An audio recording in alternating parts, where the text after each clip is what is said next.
Assalamu alaikum. Nawna literapi ɓeɗe salmina nokku ka wonɗon min gandintinay ɗon hiɗon ka ɗerol nawna literapi en aray sendode yoga e toɓɓe hande siko ɗum Allah muuyi hande le 11 12 mois 2023. Merci, partagez le live. Haray ko woni haqiqa andu Allah o yejjita hay e goto. Allah wonali hino jarribo bani adama hay e goto si wona o welloto e makko ko wiyete doole e muñal fiyo waw taƴutude on jarrabuye. Merci Ibrahim Kadiatou. Salut, viens sur la page de Nawna Chelli. Si connexion jiɗi jaɓi, on va aller pour quelques minutes, Inch'Allah. C'est ça le plus important. Ko ɗum ɗo sendidiri religieux et spiritualité. Mana religieux no wodi ko wujjayma. Fi honɗum le religieux o susata fewtinde ko wahina kon e ma ko be o jilɓa fiya ronko famude dole maɗa. Misal ɗo joni hay e goto taƴitata gurdam aduna ɗan si wona Allah jarriboto. O jarribortoma moƴƴereji e sattediji. C'est naturel no wa jemma e ñalorma. Siɗa wuuri jemma tawete ñalorma tawete. Siko wontun ko honto muskila honto probléme o woni. No wodi goɗɗum ko religieux jon poɗata nder ton waɗama victime, waɗama wullitotoɗo. Gonɗo woni ɗum Allah wonali himo wello. Mi anda gonɗum o jarriborma hande ka jawdi ma, ka wonkinma, ka teddungal ma, ka cellal ma. Tout ça Allah reway e mum. Ka sécurité ma, ka kisal ma, ka dewgal ma, Allah jarribotoma. Ko ɗum wiyete mande hiɗa wuuri. Si ko wontun kanko Allah, si o liɓi ɗin piiji e ma, o welloto kadi an jarribaɗon ko wiyete ko ɓuwat doole. O takka ɗon muññare fiya waw taƴutude konko heɓma. Wallahi mo religieux jo ko honto arata ko ɗeɗo doole wittata. O haala inde kodduriyeji, o haala inde kutti, o haala inde lette gaɓu, o haala inde aljannaji, o jonne koko wiyeteɗo sabba. Merci Bon Suleiman Ba Masi, Abdoulaye Diallo, Mamadou Diallo, Elayso. Je ne sais pas ce que tu traverses actuellement. Mais goto kala e meɗen no taƴitude goɗɗum ko ɗum holli hiɗa wuuri. Ko ɗum senduma e mayiɓe ɓe ko jarrabuyeji ko fitinaji ɗi ko albalawuji ɗi ko ɗum holli kadi kaka aduna wonɗa. Allah subhanahu wa ta'ala imo adda goɗɗum e ɗin jarrabuyeji wona añugol makko fittugol laawol ngol fitta kala kon yeeso ma laɓɓina. No wodi piiji ɗi laaɓanali ma ko be sofa, ko be wula. Si piiji ɗi laaɓa. No wodi piiji sakkiɗi ma ko be perda jawdi ɗin, ko be ɓe jamfo ma, ko be ɓe halke. Si a laawol ngol. Donc merci DJ Ibrahim, merci Julio Diallo, Abdul Bari, merci beaucoup, ça fait longtemps. Je ne sais pas ce que tu traverses actuellement.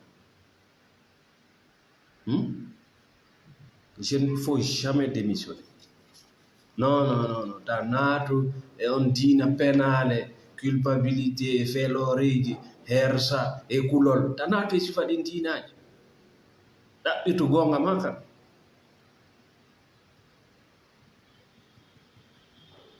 Ɗaɓɓitu gonga maka.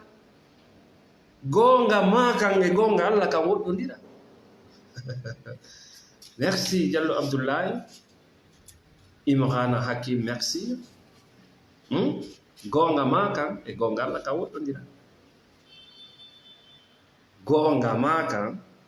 e gonga Allah kam ka woɗɗodira. Mais gonga ɓeya kan gonga jama on gonga ɗum e Allah no waywa ban adama e ko o hoyɗata. fillito ɗen ka diina wahinaka min nade ka diina feddiji famay diina wahinaka no ton kanka la place ka hoore leydi ɗo nde wonno Allah no jonni en libre arbitre suɓagol en suɓaki ka gurdanji meɗen en jonnali ka place nde wonno Allah non hato jina e men o hato jina en jaɓu o ɗaɓɓa en jaɓu hato jina o nafitorta ko ɗum wiyete diina wahinaka ko seeɗa ɓeɗi yiyataka mais sa yii ɓernde ma nde wona kulkul a fawtoto. Merci Master de Dine, merci Algassim Diallo mi fillito mi anda ko ɗum woni hoore ma fewno mais ta jaɓu ko woni e hoore ma ko fewno ɓura hakkille maɗe non par ce que koko woni feƴƴude non koko woni feƴƴude ko taarika ñande goo ko taarika non feƴƴay a wowtoyay ko ɗum woni a faamani Allah jarribota ko bani adama hay goto ka hoore leydi ɗo mana o liɓata probléme ma no faamiron sattende si wona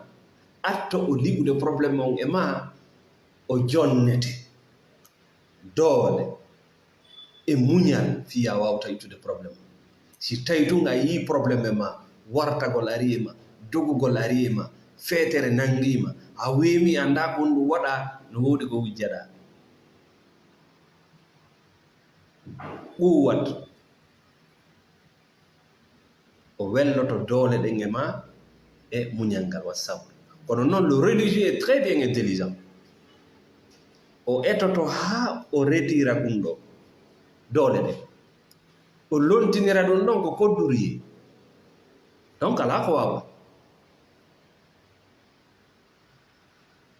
no woodi ko wawɗa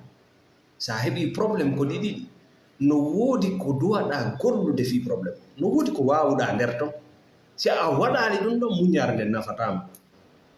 ko muñotoɗa kon nafatama ɓay fillitoto ka gurdam ma halke no woodi ko wawuɗa kala ko heɓma ka hoore leydi ɗo no woodi ko wawuɗa ko a wawata kon ko ɗum jonnata Allah ko wawuɗa kon wota jaɓu hay e goto ara retira doole ɗe Allah jonnumaɗe ayata goɗɗo sa inni mo ƴawndi maadi o eto ha o rankata o ƴawata mais si o wujji o raɗama wara o diwa sifa mayri o feƴƴa ko Allah jonni mo toode ko Allah chargi mo pour sauver sa vie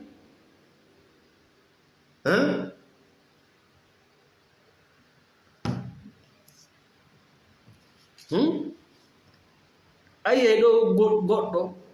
o susta yarde jemma o heɓa probléme o yalta jemma wandata no niɓɓi o yaha humta haaji wara aye ɗo goɗɗo a sikkay so serti oɗo o maaye mais o sertay on neɗɗo fotta e makko kadi yimo wuuri o sertay ɗe golle o ronka heɓude ndi kaydi mais fotta e makko tawa yiɗi fi ɓay o taƴaaki tuma kala Allah bugi probléme e ma o bugidoto probléme on e ma wondude e doole e muññare fi yata itu probléme kono noon sa etike ha probléme o yani e ma needi ndi ne'iraɗa ndi ko gere ko tooñe ko baatini koye jinna a yehi ko ɗum woni ala doole par ce que nokko wi ala doole tino péri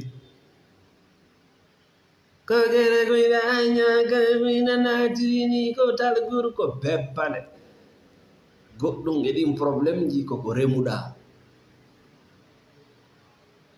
Allah faala ya change rema awdi go Allah faala ya fiino Allah faala fittude yeeso goɗɗum e ɗum koko remuɗa ko noone no ñamirta hoolareji ko hoolotoɗa yimɓe noone no gollirta piiji ɗi jaɓata angal waɗugol keeri ka gurdamma mettugol piiji jaɓugol nunna ko woni ɗum goɗɗum e ɗin probléme ji koko remuɗa joni Allah no jonnuma doole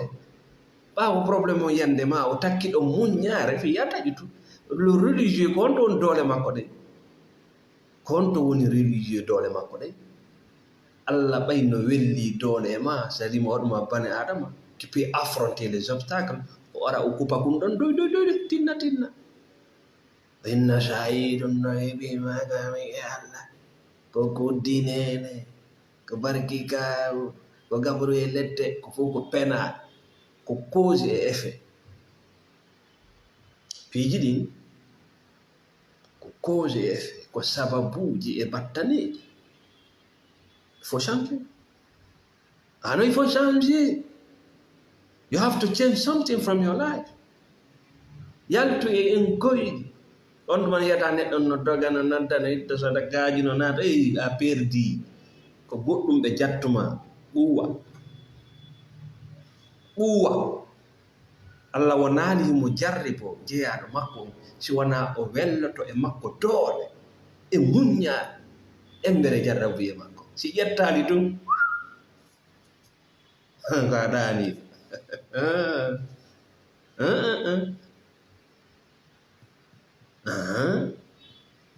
o jele sikkuno si moodi maɓɓe ala ɗon ɓe wurata ay ɓe wuuri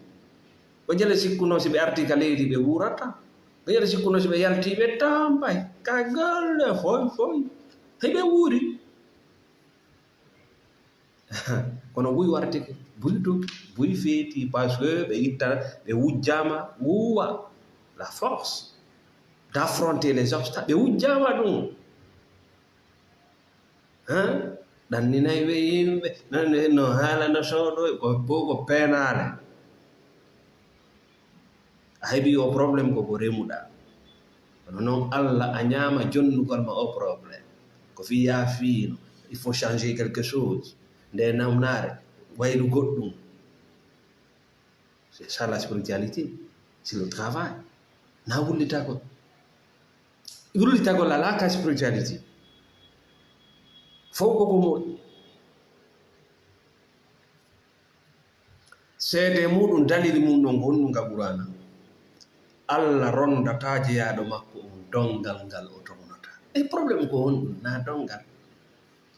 la yukallifu llahu nafsan illa wusaha ɗum ɗo yoni dalil ko ɗum waɗi ko wahina ko c'est très facile à comprendre eyi kay kala ka yiiɗa duwa no duwe Allah ittuɗum hooreme Allah yajirɗa ɗum gogo religieux hono waɗogi duwa Allah na paho yiltito e wonke maki ƴewitoɗa golleji maɗi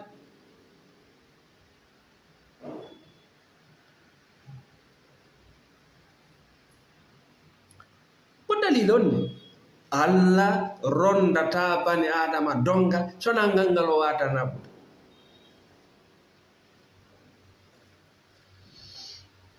yaw ceernojo ma hofirane ɗum ɗo yo wiide ya muñño landimo si tawi ko Allah ronduma kon sa watanam ɗo yo wiwdema ya muñño ko couturier lette gabru aljanna no maram o ko penade muñana a waɗi golle ɗe si Allah wellike fitna e ma o welloto kadi doole ɗe e muññare nde fi tawi a gollitiri doole ɗen ko hombo jattuma ɗen doole yaw jatta si a gollitirali ɗen ɗon doole karam ko baati no habbima sadakaji no habbima penale duwawu no habbima a wi par ce que an a woda. Merci Malik, merci Mamadou Ba, merci mon frère Mamadou Alou Diallo, c'est l'un de nos clients, donc pareil. On dit que wattani la ɗeɗo non doole hiɗe muta ka nder needi ka ne'ataɗa ton taw yummama bemma kawma no jatte ɗum ɗo atto hay a fottude religieux jo so tawi ɓe jannima wongol lampu gerto kon ɗum lampugo gerto ko nde bana adama on tawata himo immi dariti dari dankagol goɗɗo goo o welsindo e hoore makko kala bana adama dankiɗo bana adama ɗimmojo makko kanko wonɗo dankademo o dankaki hoore makko wi'etake moƴƴuki ko e welsinare jeeya nden noon welsinare no waɗi battaniji huɓɓini par ce que an duwaɗo an wonɗo dankade on a dankaka yiyata ko ɗo wa otowa wona ngal rondinede kono ngal alaka dankede, ngal alaka waɗanede service, nebbam ngalaka changede, ndiyam ngalaka changede, pièce ji ɗi ngalaka change, mais yata ka woɗa ya joni jurgigi donc ngal hewdata ka yahata to. mais yanga kali ke oto bo ƴetteɓe joni yaha an gonto sakkitorta ko soppegol par ce que way mécanicien ɓe wawatama goɗɗum mi fillito ko arande laawol taw kaka jibinɓe ɓe si tawi a hawrodiri e ñanneɓe jannoɓe ma ko ya dan ko woɓɓe goo welsindoɗa e hoorema ko ɗum wiyete moƴƴuki ɗum wiyete aljanna haray an wona a dankotoɗo yimɓe ko a welsindiɗo wiyeteɗa welsinare nden noon welsinare no mari battane hulɓiniɗo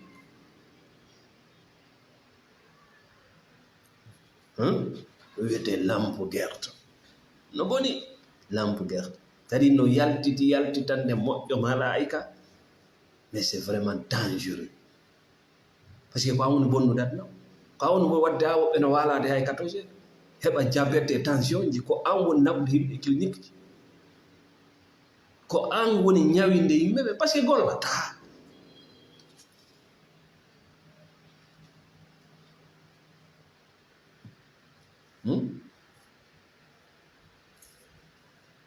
ko ɓuri hulɓinade ka hoore leydi ɗo kone bana adama o perdata mo o woni on sabu etagol feññingol neɗɗo mo yimɓe ɓe faala yo won ɗum wiyete lampe guerte ko nawnare hulɓinide nde jogiiɓe yimɓe fof tuma kala nanɗa goɗɗo no wiya tinawne kamin si ñamay kamin si kuran jaɓete komin mira ko lampe guerte wi ngi janɗi naw ngin janɗi innumo soffaade ndemo haala ɗum siɗa jooɗi ɗe no soffaade anni ko ɗum findintam ɗin komin si ñamay komin si ŋaƴi ma yi ndara si ɓe wurata kan woni ɓe bonnude min naya wata wallu je ne t'ai jamais dit ça mais est ce que ɗa wallude hoorema compte bancaire ma o fewndi daari ɓanndu maɗo est ce que ɗa ɗanade ko min naalita wallu no moƴƴi wallu mais wallowo si wallaka konno wata wallirde konno ɗum juutirta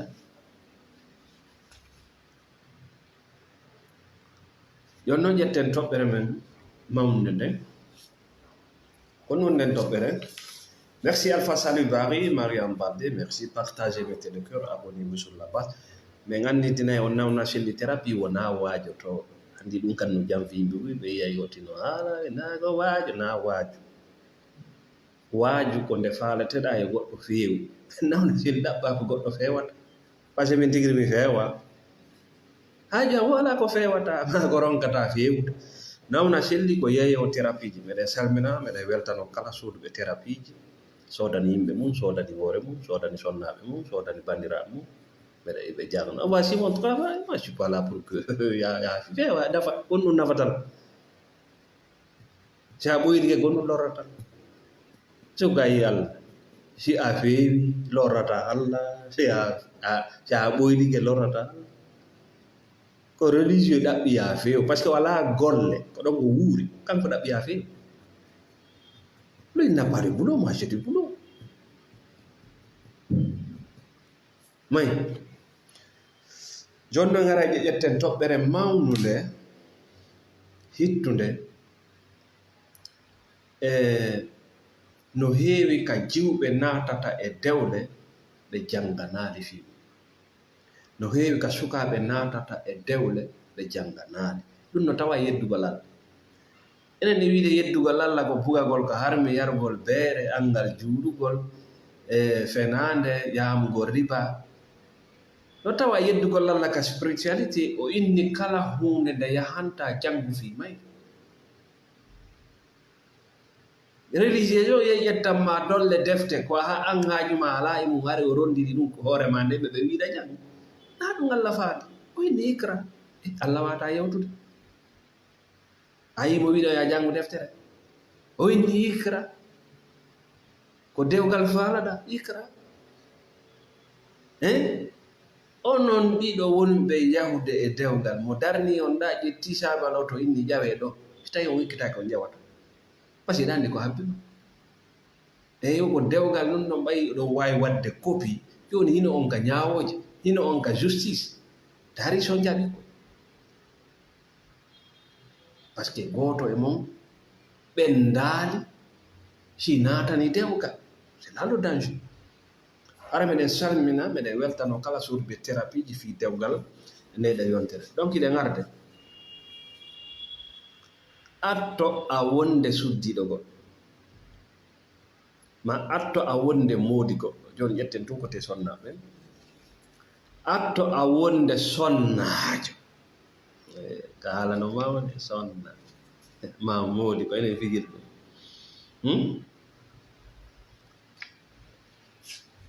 hiɗa dowa heɓude huulande laaɓude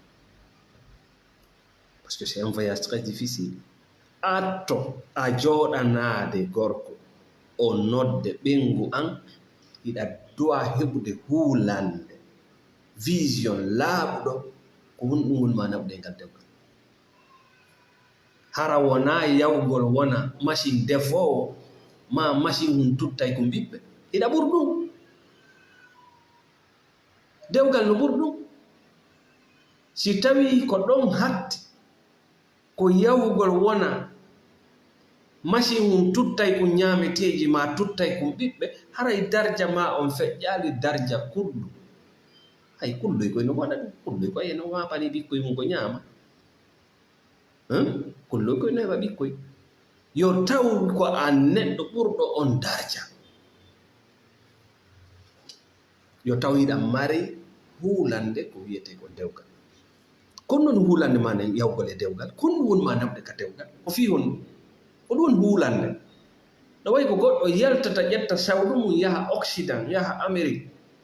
si tawi ko wonma nawde nene no tampi karama kono ñaami futa heɓaji meɗen yawa a gartata parce que tampere lannata ala huulande tampere a taw soroma no tampi a maaya hiɗa tampi tampere lannata koɗum wonɗa haɓde ɓeyɗa darni minen men darnali haccu an mi yitatama ɗo aduna an o nga yiyatake ɗay sa ari ɗo ko yontere ala huude parce que ala huulande ala ka yawɗa toon tampere nde toon ka yiwɗa ga ko ɗum accuɗe aduna o fof ko tampere ko an famata ɗum wiyta dolle maɗa nenannatanmimemeki nda cukude ko aljanna ni aljanna aduna ko remeteɗo kala mbiro ma en aljanna ko remeteɗo y a pas de cadeau you have to suffer my dear kono no huulande ma nde naatugol e dewgal mbeɗen salmina weltano kala soduɓe thérapie e junngo amen nde balɗe ɗo ko yowti e fi dewgal sodanɓe rewɓe mum sodanɓe fiancé ɓe mum c'est très important ɗum no ɓuri ɗe ñaawoje hemoy ɗum no hersini hakke salamu aleykum fotten no ɗum ko wirtere waɗi formoɗa ñande o an ko police de constat ko gendarmerie no ari a wawata won doginde oto e wawɓe doginde oto ɓe dogine ɗo duuɓi sappo ananta constat no yidiri ɓama natuɓe e julayagal no jangi fi julayagal ay ɓe jooɗa ɗum ɗo ha ɓe maya nanata probléme de justice par ce que ɓe andi honno ɓe wonirta hakkude fournisseur e consommateur hakkude banque jiɗi nge transaction jiɗi ils sont pas compliqué ɓe andi koɓe jeeyi koɓe jeeya kono naatuɗo ɗum e noon julade men kadi yoɓe bum ñande o ñande kone probléme doga e nde saare yaha ndes donc dewgal ko hunde hittude si moƴƴi gurdam maɗam moƴƴi si boni gurdam maɗam boni batta formoɗa si naata e ɗum kala sonnajo naatuɗo e dewgal tawi hakkille makko ɗen ko hatti ko defa ñaama tottugol ɓikkoy on ɗon o sakkitora e wonugol ñanneje wonande koye ɓikkoy wona ko heɓede ɗon poison toxique ma wonande famille ma moodi makko ma moodi makko c'est très dangereux par ce que o feƴƴaali darja kulloy koy ka kulloy koye haaɗi ɗon kanko feƴƴaali ɗon j'allais beaucoup m'excuser ɗum ɗo ko thérapie na waaji ko ko waaji goɗɗo ɗaɓɓata yewtu baaba ne'oɗa an hiɗa ne'i ɗani kon needi a fenninira needi e nafigan kaku ɗani kon needi a fenninira needi e nafigan kaku ko ɗum waɗi sikaram ko baati no luubama mocco no luubama religieux no hutte par ce que ɗa sikkure ko neɓɓe ne'aaki mon ne'aaki ne'ata goɗɗo needi ko waawgol jonnude ɓanndu ma no haqqe mum on hakkille maɗa haqqe mum luttuɓe ɓen kadi haqqeji maɓɓe ko ɗum wiyete needi discipline wona naftan kaako na photocopie na takkago na yaltugo yaasi yetta masu naata ka suudu jento ko welata ɗum ndaara koye suusta yaltinde gurdam muɗɗa donc joni noon ƴetten en wi aranon ɗum ko tawhiɗa mari huulande dewgal hara wona hara na ɗum ɗon tu waawugol defude ñaama no moƴƴi jiidagol ɓiɓɓe no moƴƴi mais siko ɗon hatti ko ñaawu wi koye gaynaani siko ɗon hatti ko probléme wonande gorko ara ɗimmum ɗum ekkito an a suttiiɗo heɓugol ko wiyete ɓundu ka nafoore heɓoto source de revenu nokkure ka jawdi arata hara na moodi ma woni ɗum wana ɓikkoye makon ekkito heɓugol ko wiyete income ka iwata goɗɗum iwa nokkugo sabu ko gaynata ara tawe si alagol ala business ala ko yeeya ala ko wattita an e goɗɗo haray ko honɗum habbima ma ko honɗum wonɗa ɗaɓɓude ko gorko pervers prédateur ma narcissique ma fasinijo wonɗa ɗaɓɓude ka gurdam ko ɗum heɓata par ce que ko a neɗɗo haray fodduɗo e hawkede non je te le jure Allah wi nga ko fenande Allah ko yiɗi ko gollo Allah yiɗama gollata ko gollo kadi natta aljanna ko gollo kadi wonata dimo ko gollo haɓata basal woy Allah yiɗama gollata par ce que kanko ko o gollo waɗi siɗa fofude eɗa jindude hoore leydi makko ni iɗa iwlade nange makko ɓay ko gollo Allah ma on ko gollo ko religieux jo ma on wiwma ɗum par ce que kanko gollata mi fillito jogo ko wiyete kon source of income c'est-à-dire source de revenu ko fandi o ko fandi ta yawi to yeeyigo jinjan gatu kala ko wata golludaji ka nder suudu ta yawi to kala métier mum ta yawi to ay moƴƴingol gatto ñowgol ta yawi to heɓu dow nokkure ka tawata an kadi goɗɗo jonnete mbuuɗi tawa ko golle ɗe golluɗa ma goɗɗum ko yeeyiɗa si wona ɗum si a woni e dewgal tawata an dewgal ma ngal ala hulande ma nden ko haddi ko fi ñaami e fi heɓo ɓiɓɓe ha haray a yata ka woɗɗi ɗum ko ñaawoje par ce que ko prédateur gorko heɓata prédateur ƴakkuɗo o ƴakkete mi halnan ɗo hundo molta sa wi hiɗa yiiɗi giggol sa wi miɗa yiɗuma ayi miɗa yiiɗi on mo yiɗuɗa ɗon si tawi na hulowo Allah o lettirte sabu ko yiɗɗama ko il va te faire payer tawi miɗa faala yawde leeɗe on walloma ɗon wiya yaw leeɗe sona hulowo Allah o lettete mais que coucou ndar ɗo nawna sel ma je suis indifférent maintenant ala ka goɗɗo bonnu ɓernde anda min miɗa arde sa wiɗa faala galle na wiɗa faala sona hulowo Allah hawrodirɗa e mum on jogiiɗo ɗen golle ɗo faalɗa hutta e guri mangi Sawiɗa faala Allah an ala Allah ko goɗɗo go jonna e ma Allah religie kañum huttay ɓuri maji na wiɗa faala la spiritualité ko ya ɗuytu faala wona libre sa wiɗa faala jawdi jawma jawdi e huttay ɓuri maji ko a wino faala ɗiɗo piiji fof ɗa wawi heɓande hoore ma muñoɗa no sa yi goɗɗo no letta goɗɗo ko goɗɗum faalajo gammakko a wiɗa faala barki komo jogii barki o ko nene jogii barki o lettete Allah wi ko kanko jogii Allah wi ko nene ma jogii mais tu vas payer ida huri kuddi andi ko femma jogii kuddi mais tu vas payer Allah jogii dan ko biro ma ɓay ko biro ma c'est tout si biro ma noon dankinoma ɗum hewta e goɗɗo wiya dankama si biro ma dankinoma hewtaka goɗɗo inde ko biro ma ɓe fodde dankede may donc ko an woni addude o prédateur jo ma ko an waɗi wodde ha modi ma wona ƴakkuru gayyude hoorema par ce que tu n'as pas de source de revenu sowona heɓugol ɓiɓɓe ñamugol e hawka ko an woni ukkude moye ma wona kanko addu no wuli no soffi si tawi may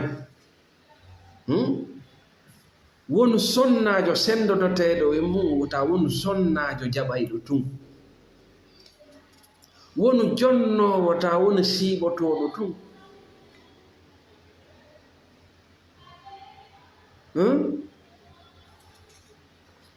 wonu yaltinowo jawdi ta wonu mettowo tun kadi mettineta meɗan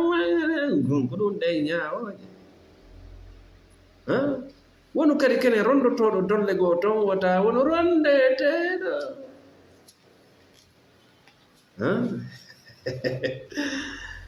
merci Elhaji Sow donc aray c'est très important tataɓum ɗum wonu wawuɗo dankade ɓandu man eɗen salmina weltano kala soduɓe thérapie fi dewgal junggo amen wonko ɓen maɓɓe ɓe sodani wonko bandiraɓe maɓɓe woni ko fiancé c'est très important fi on ɗum ɗe ñawo jaye si a ƴetti chauffeur jo qualifié est ce que iɗa waɗi probléme ka lawa non mais sa ƴetti chauffeur jo mo wawata no dolle ɗe ɓeydorta noon ko noon probléme o ɓeydorta ɓikkun ko donga duuɓi ko donga jawdi ko donga ya tawa dewgal ngal ko inde ko vengo ka merci mon frère Bente depuis l'Angola merci pour le soutien sur la page de Naouna Sylvie c'est un sponsor un client tekki afiya baari prends soin de ton corps anga sonnajo ekkito ida doa ekkitade ko honno sonnajo dankorta ɓandu mum no gorko yiɗa ko kaani ko saltidi e ko ñitti les hommes n'aiment pas ça min ni noon gorko wona habbotoɓe ɓende dankede pampes na ɓende mawdi e gorko na goto a yeyi ɗo sonnaɓe ka duuɓi 30 maɓɓe ma ka duuɓi 40 sa yiɓe a sikkay ka gaburuje ɓe no walde a sikkay ka gaburuje ɓe hoɗi kamɓe si ɓe heɓi ɓiɓɓe ma si tawi haray ɓe heɓi ɗum e ɗum haray lanni garanti minen e oɗo gorko ko ha kaali janna mi ƴetta golle makko ɗen foin so wawi mi rana ɓe ɗum no kirɗi heyi kan iɗa perda modi ma seconde je te le jure ɓengu ma no wona ɓengu goɗɗo minute an tarikaji calculatrice aljanna jahannama gaynaɗe toñina mi ƴettoyey golle makko ɗanndi son yitoye gunaji noyi ɗum maygo e majji ɗi yaari ka yite goɗɗi noyi ɗum maygo ngo yaari ka aljanna e pesantake on yiyo ɗanndi son yite ɓenoye ɗum an tigiri sa hewti ɓe utta deftere nde ɓenna oɗo noon jombanoka aduna suga ɗum hay yendanoki saɗaɓe goɗɗum e ɗum jonnitanoma ha ɓuri ko sari am ko wi ɗum ɗo wiya ɗon ko ɓenga modi ƴamba ɗon ko dewle won sonnajo wawɗo dankade ɓandu ma no wona attractive tawa si gorko yi ɓandu ma woɓe biniri no jalbi no laba danko sukunu ma no danko ñiƴe maɗe danko peɗale maɗe wona fiya heeɓi ɓiɓɓe a lanni o fokkitana debbo gol hanga dankotako hoore ma o yahantako dankoto hoore ma eyata hitande ɓe téléphone ji kesi no yalti ɗo waɗi sonnaɓe wallahi sa yiɓe ka 30 40 50 a sika ka gaɓru ɓewɗi ko wullugol ton may geru ha ɓandu ma ndu wona attractive terto ñamugo ñameteji suɓuɗi gertoje ñolɗe ñameteji lawol pooti koto yalte e moɗugol sukkar laɓɓi ɓandu maɗa ñameteji dikkinayɗe ñawɗo moƴƴi gurdam maɗa sodu thérapie ɓuttina yalta e ñawoje e question réponse ɗum nafatama wota ƴettu piiji sunnayɗi ɓandu ma non saabu nawɗigo ta ponnu ñiiƴe maɗe ta ponnu ɓuuri mangi ɗiɗo piiji fof hewtitoytoma ñande ko wullina ta sunnu ɓuuri mangi ta sunnu ɓuuri mangi ndiyam laaɓuɗam e sabunde très simple laɓɓin gurdam maɗa ta sunnu ɓuuri mangi taw produit ma o accete ɗon o yaha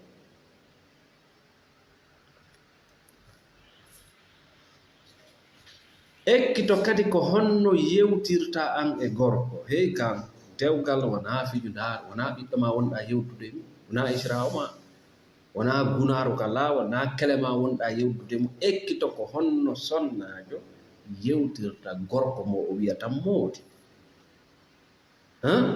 wona mo jangguidaynoɗa ka école noon na gorejo ma no sa yi mawɓe men ɓe ɓawɗo ɓe inna yo sonnajo wi moodi mum koto ñamoɓe huɗo gara ne gandu goɗɗo wirta moodi mum koto mo no na koto ka en ɗan na koto ka en ko koto ka capitaine yagal si tawi a yewtay moodi ma andu ko moodi ma wonɗa yewde c'est ton capitaine ko chauffeur jonno c'est le capitaine du bateau ko Allah waɗi mo ɗo na noon fimo jonnuma goroje imo hewti on position no woodi darjaji e haqqeji duwaɗi jonniteɗe si woti jonne on grade na inde de na mi accitari de na ɗen dewle may wona ya yewtu gorko jombuɗo ma wano yewtirta gunaar mo jangguidaynoɗa kelirawo ma si a yewtay mawdi ma yewtuma ko wondi e teddugal ala ko gorko ɓuri haton jinde immorde sonnajo hewti ko wiyete le respect teddugal e jikke si tawi a wawata wadde ɗum ɗo hakkude ma e gorko siɗa yewtude bandirawo habbo probléme fi won ɗum a sakkitoray joni an tun e ɓikkoy koy non ça je te le jure thérapie c'est très très important parce que a waway andutude ko honɗum woni moodi ko honɗum woni gorko buy e mon kadi no ƴetti ɗum ukkidiri ko si a woni sonnajo si wawa andutude moodi sina ɗum c'est impossible ila wona debbo yiya gorko mais sa woni sonnajo a sendidiray gorko e moodi par ce que c'est des rôles à jouer ko gonɗo wonɗo noon moodi wiyeteɗo moodi arrijal wiyeteɗon gorko moodi si a jonnitanimo o haqqe ko wiyeteɗo respect en ono non ka parti o wonda e ɗo ara wonda yejjutu fi dewgal a sakkitora e wonugol seul avec les enfants et ça c'est pas bon pour les enfants moƴƴana pay koy l'énergie masculine c'est très important pour le mariage ok merci Maimouna Diallo jabum ɗum ƴetten ekkita fayande voilà en arti ka objectif ma ka defugol heɓugol ɓiɓɓe jago laɓɓinen ɗo len hawto ku ekkita fayande worɓe ko wiyete kon gorko ko wiyete kon gorko wiyete ɗum moodi o fijirta reedu makko ɗum kala gorko mo yiyata no ñaaman bosi oyi fotti hoye ñolkoye tifo hidde laawol na gorko. Les vrais hommes ne jouent pas avec leur ventre parce que ɓe andi bugagol cellal bugagol ngol ko ɗon woni cellal dogina waɗay ngal ha docteur jo lando fi makko ronka mo yide ko ɗon woni cellal waɗay ngal ha o wawa daranade projet ji makko ɗin kaka ñamugol woni. Les vrais hommes ne jouent pas avec leur nourriture. wonu debbo wawɗo minnino ay ande na warbugol maaro tu ko ya woni sonnajo tawɗo hiɗa wawi juhirde gorko defandiji wureji tadani chaque jour le monsieur est surpris avec des différentes nourritures. Papa kono si tawi koko anda ko andi gon tu ekkito fayande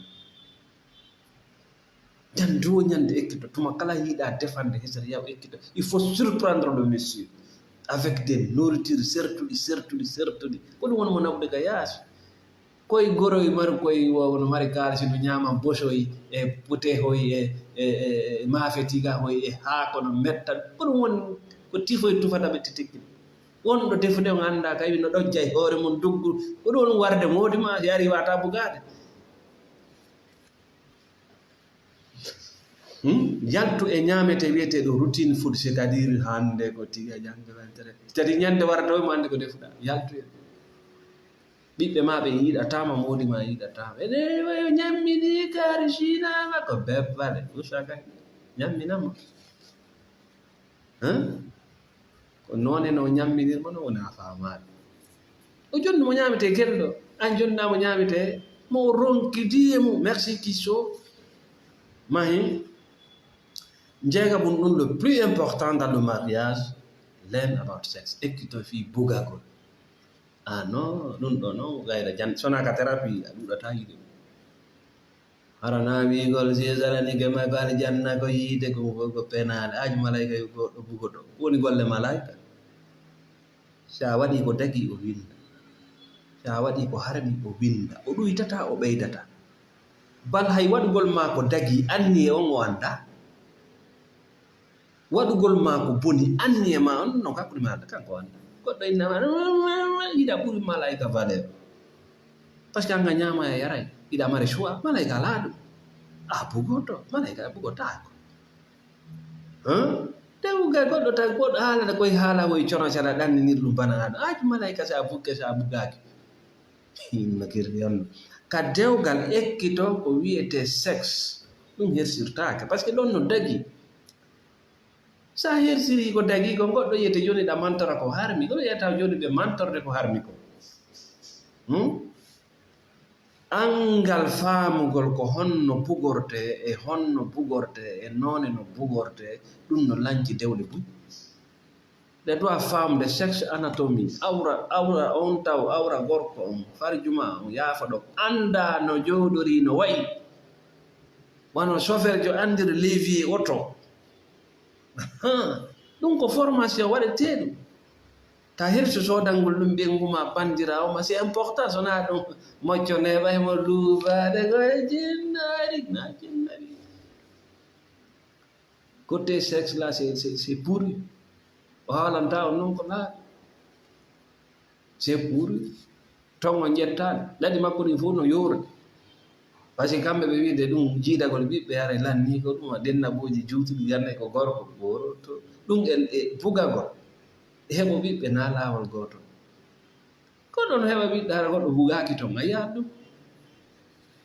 mais goɗɗo bugagol be bugete bugagol no affaire jawdi ko haala wo ko haala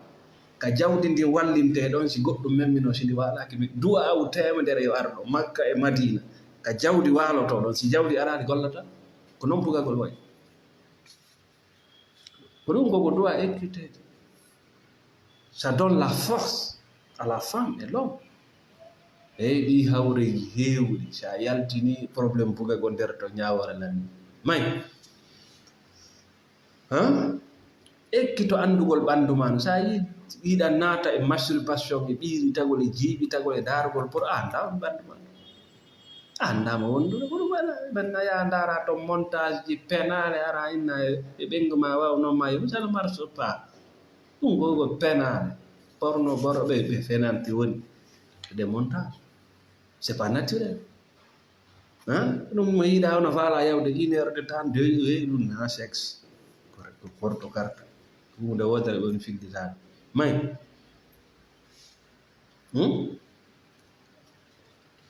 way ɗon no bonni dewle ɓuri kono no yi'irta yimɓe ɗiɗo ɓe innama ɓeeɗo no jombidiri yontere bugaka lewru buga o bakara nonsense honno e kullum yagal no naata e restaurant fi ñamgol ɓenna yontere ɓe ɗon ɓe ñamali har yaw lancon dewgal ngal andi a waɗa pré gonnu natanta e dewgal arrête de tromper ton partenaire accu fenangol yimɓe ma ko an andi siko a jiwa so gon woni on porto par dawi gorko naaƴi ƴamon ɗaɓɓude kakaw ɓugo haji gorko e ɗum wordo bar nanati arrête de tromper les gens si wa champion ino ka champion ça passe. Allons-y ka sakkitode yewtere men so tawi ɗa faala e dewgal ma ngal moƴƴi wonu sonnajo torantoɗo Allah moodi ma e kundo e kene c'est très important. Andi gorko wiyeteɗo moodi si o jombi tum kanko ko londo biro makko o yiyata spirituellement, je te le jure no way wa sonnajo si gorko jombimo ko lonto be makko o yiyata. Ça c'est dans la spiritualité mana komo arata o wulla e mum mi fillito gorko wiyete ko moodi haray mo sutima wasina solution probléme ji makko ɗi wonu sonnajo torantoɗo Allah moodi ma ta wonu huɗomo dewi buyno ɗo ko ɗum woni golle ɗum Allah waɗate joni mo naaduma e nder fuur si kanko o naati kadi ka nder fuurji ɗiɗi mais c'est fini kombo ɗannanta oya wonu sonnajo faamuɗo kadi diina c'est très important harayɗa wawi toranade Allah moɗi o anda spirituellement ka gundo e kene goɗɗo no to no du'anademo. Il ne va jamais t'abandonner. Jamais. Mais kan woni wirtomo kan woni andi no waɗnam fof ko honno ñalliri ko honno waliri c'est bizarre ɗum na dewgal na ɗum dewgal imminira aduna o fof yo mooɓo anda ko feƴƴude ka suudu ɗon haray mbeɗen salmina kala sodanɓe thérapie sonnaɓe mum sodani bandiraɓe mum sodani fiancé mum ko yowti e dewgal ma sodani hoore mum kala bani adam naatuɗo e dewgal o janganaali fi dewgal ko Allah woni yeddude ko min haali ɗum de par ce que buye mon no e dewle ɗe kontaka dewle c'est probléme bonino neeɓi hiɗon jamfade hoore mum no woodi konguɗi no woodi kuuɗe no woodi golle si ɗe yani hakkunde jommitirɓe ɗiɗo ngal maayi si goɗɗo innal ngal maayi ça n'existe plus. Tandis que vous êtes dewgal fijindaro Allah kongol fijindaro dewgal c'est trop sérieux c'est Dieu chez Dieu. Faites attention no way wa oto sa waɗi erreur ka dewɗa yeehi har mi ɗaɗɗani har mi andali har mi werjidike har miɗa wiide ko yeeso ɓe waɗi mi sikki ala e dogingol oto ko hiɗa wawi ma ko accident ko hiɗon yawde ma on maayi oyi ko ɓurno yurmude ko ɓikkoy go kadi no heɓede ɗum koye ɓikkoy kadi no heɓede sifaɗe ngal wondigal e aduna ɗon haray ko ɗo wonde hattude mbiɗen salmina ƴettuɓe thérapie ɓe fof ɓe junngo amen mbiɗen salmina sponsor ɓe amen ɓe fof nokku o ka wonɗon e hoore leydi ndi Ceerno Diallo depuis les États-Unis monsieur Hafizou monsieur Boubacar Dansoko Mamadou Siré depuis l'Angola monsieur Salou depuis la France madame Diallo Hassatou depuis Belgique kala ka wonɗon e hoore leydi ndi wonɗo sutende oɗo base wonɓe sodde thérapie junngo amen wonɓe sodde lekki ɓuuri 1000 namna sodde thérapie mbiɗen salmina o nous sommes ensemble dans la spiritualité. Assalamu alaikum wa rahmatullah.